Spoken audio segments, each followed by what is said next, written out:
My name is Michael Hansen, and this is my freedom story. Before I leave for work, I noticed that it is a warm, dry day, so I decided it is a good day to ride my motorcycle to work. Later, at 5 o'clock, the end of my workday, I don my helmet and mount up for the ride home. Once on the road, I immediately become mired in a massive traffic jam. I am not making much progress, so I begin lane splitting, accelerating where there is space, passing between 3 or 4 cars at a time. Eventually, I begin to squeeze between cars so close together that the motorcycle handlebars almost touch the cars on either side of me. Typically, weather-wise, it is another muggy, clammy, energy-eroding, southern summer afternoon. The bumper-to-bumper traffic is stacked up for several miles. Like it always is at 5 o'clock when the 8 to 5 workers funnel onto the roads to hurry someplace for a cold beer, an argument with the wife, a lawn mowing, or perhaps, a baseball game on TV. After only a few minutes, my shirt becomes plastered to my back with sweat. In the 90-plus degree heat, there is no way I can cool off. To top it off, I am impatient and irritated with the traffic situation. On a brighter note, I suppose I should count my blessings. I have a good job, and have risen to district operations manager after only 4 years with my employer. I have weekends off, holidays, annual vacations, sick pay, and retirement benefits. I have a pleasant enough wife, not beautiful, but pretty. She is smart, an excellent cook, a good wife, and a devoted mother, the typical American wife. I also have a 4-year-old son, a 3-bedroom house in a middle-class Atlanta suburb, a nearly new Dodge Charger, a 2-year-old Plymouth Duster, and my motorcycle. It is the good life, the American dream realized. And I am sick of it. At 26, I am bored to death. I often ask myself if this is the way the rest of my life will always be. Leaving those thoughts, I notice that the left turn lane ahead of me is blocked. Someone has stalled their car entering the on-ramp to Interstate 20 West. On the fly, I decide to just ride farther on down the road, and then head home using a different route. At this point in my commute, I am beginning to leave downtown Atlanta. I decide that if the traffic is congested on the alternate route, I can always turn around, take my normal route home, and maybe still arrive in time for dinner around 6:30. However, I abruptly decide to head north toward Interstate 75, since the traffic is lighter heading in that direction. As I make my way towards the interstate, tract housing gives way to tree-covered land on both sides of the road. Once I get onto the interstate, I increase my speed to 70 miles per hour, and at that speed the breeze begins to dry the sweat from my body. Approximately 45 minutes later, after leaving the interstate for 2-lane road, I become tired of the restful pace. Determined to speed things up a bit, I settle back on the seat, firm my grip on the handlebars, and begin advancing the throttle.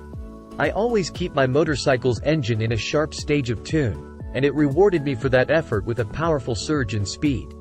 I watched the speedometer climb, 60, 65, 70, 75, 80. And then I held that speed. Since most of the rush hour traffic is gone, I am now mostly alone on the road. However, I keep a watchful eye out for any police cars that might be stationed alongside the road, waiting to ambush speeders. After leaving most of the traffic behind, and riding alone with my thoughts, I realize that I feel more alive, and more alert than I have in a long time. The motorcycle engine sings a melodious tune, reassuring me that at this time and place, all is right with the world. I also become acutely aware of the late afternoon countryside rushing past me in a blur of colors. My senses seem to be more alert at taking things in. They are perceiving, registering, absorbing, and repeating the pattern, at a greatly accelerated rate. Eventually, that exhilaration passes, replaced by a sense of saturation. I have been riding constantly for several hours, so I decide to take a short break. Finding a suitable location, I pull off the road and stop under a great oak tree. I dismount from my motorcycle, and quietly sit down on the ground beside it. Now though, instead of being flooded with sights, sounds, smells, and feelings rushing past, my senses zero in on tiny details. They zero in on the chirping of crickets, a ladybug slowly climbing a fence post, a small colony of ants busily going about their duties, and the gentle rustle of the breeze through the trees behind me. A short time later, or so it seems, I happen to look at my watch. It is nearly 7 o'clock. Oh my gosh! My wife is probably starting to worry that something has happened to me. I recall that sometimes, when I ride my motorcycle to work, I will take a longer, more scenic route on the way home, which sometimes means a later arrival time. However, on those occasions, I always call before I leave work, to let her know that I am going to be late. I decide that I will stop in the next town and call her. But I am not going home, not yet anyway. I just feel like riding, and riding. Maybe all night. And for once in my life, I am going to follow my spontaneous impulse. It is 7:30 when I arrive in Chattanooga, Tennessee. Getting further into town, I begin looking for a payphone. However, to my surprise, I spot an open, Western Union office. I think that maybe a change of plans is in order.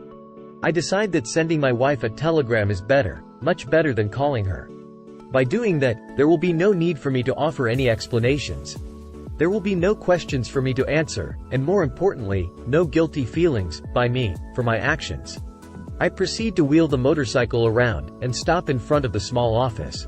I go in, pick up a yellow pad, a stubby pencil, and print a message on the pad. Going riding. Don't worry. We'll stay in touch. The clerk assures me that the message will be telephoned from the Atlanta office to the recipient within an hour. Back outside, the smell of frying hamburgers and French fries from a Greasy Spoon restaurant next door remind me that it is way past my normal dinner time. But now, since the telegram has been sent, it is as though the last restraint has been removed, and there is nothing to stop me from my decision to continue riding. More importantly, I am in a hurry to get back on the open road, to recapture the thrill of riding very fast, down deserted country roads. Quickly, I roll out of town, back to my speed, my solitude, my sanctuary. I have the distinct feeling that the road I am riding will stretch on forever, and that I have been on it before, and that some inner part of me has always been out here, on this road. The setting sun grows larger, slowly at first, then more rapidly, reddening to a majestic vermilion sphere that suddenly melted beneath the horizon, so that the bright light of the day is replaced with darkening twilight. The marvel of this sunset is that there have been countless millions just like it before, and that there would likely be countless more for ages to come. Yet, before this one, I have never experienced a sunset the way I did with this one. It seems to be different from all the others that I have ever seen. I at once feel my own insignificance, and feel great awe at having experienced a sunset, as deeply, as completely, as any mortal ever has. My revelry is broken by my stomach, with it bringing me back to more mundane thoughts. I realize that I am hungry. I have been deliberately taking little-used back roads and did not expect to find a place where I could get something to eat. Perhaps the next town will have a cafe, or fast food establishment still open. Besides, my motorcycle needs gasoline, as it is nearing empty. A short time later, a wide place in the road called Maysville provides food for me, and gasoline for my motorcycle. It is 8:30 when I finish eating and filling up the motorcycle with gas. Immediately, I then take to the road again. As the heat of the day begins to abate, I feel a chill begin to spread throughout my body. 90 minutes later, as I reach Nashville, Tennessee, I begin looking for an all-night drugstore. As I reach downtown, I spot one. I pull over, park the motorcycle, and go inside. It did not take long to find what I wanted. A display of sweatshirts, from which I select a large, red one. After paying the board clerk, I leave the store, ready to ride, all night if I so desire. The idea that has been forming in my mind for several hours solidifies. I take stock of my resources. I have $122 in cash, a Visa card, and several oil company credit cards. That is enough for what I intend to do. My mind is made up. I will just keep right on riding. I might even get all the way to California. And when I am good and ready, I will go back home. If I still have my job, fine, and if I don't, well, I can always find another. It now seems pointless in the late evening to ride on back roads.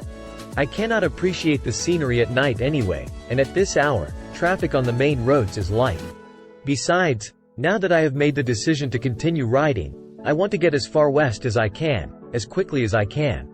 I enter Interstate 24 North leaving Nashville, and ride through Kentucky until I arrive at Interstate 64 West, heading towards Missouri. I am too excited to stop for sleep. I feel as though I am embarking on a great adventure, and that I must keep going, come what may. Very early the next morning, I stop in St. Louis, Missouri for breakfast. After breakfast I take off the sweatshirt, fold it, and store it in one of the motorcycle's panniers. I am filled with a sense of well-being as I pass the famous St. Louis Archway, which symbolizes the gateway to the West. As I traverse across Missouri and enter Kansas, I leave the interstate and begin riding on backroads that cut across the Kansas prairie.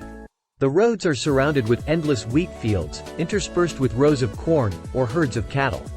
During the day, the sky is a clear, brilliant blue, under a brazen sun, dotted with the whitest, puffiest clouds I have ever seen.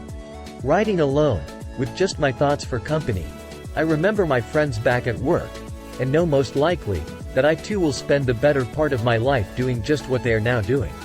However, right now, all of that does not matter. The only thing that matters is what I am currently doing. I say out loud to myself, live for the present. I theorize about the number of guys who might want to do something like this, but never will. Regretfully, when they become old men, some may ask themselves why they didn't, why they never took the time to have at least one big adventure in their life. Riding through small Kansas towns, when I stop for food or gasoline, the people are always very friendly. Some of them seem impressed with the out-of-state license plate on my motorcycle and ask me how far I am going. I cannot help but grin when I answer, California. So much so that they call to their fellow workers to tell them about this fellow that is going all the way to California on a motorcycle. By the time I near the Kansas state line on its western border, I am totally exhausted. I have been riding continuously for over 36 hours. Upon arriving in a small town called Colby, Kansas, I find an independent motel where I check in, take a long hot shower, go to bed, and fall into a deep sleep. Awakening the following morning, I have the first feelings of guilt.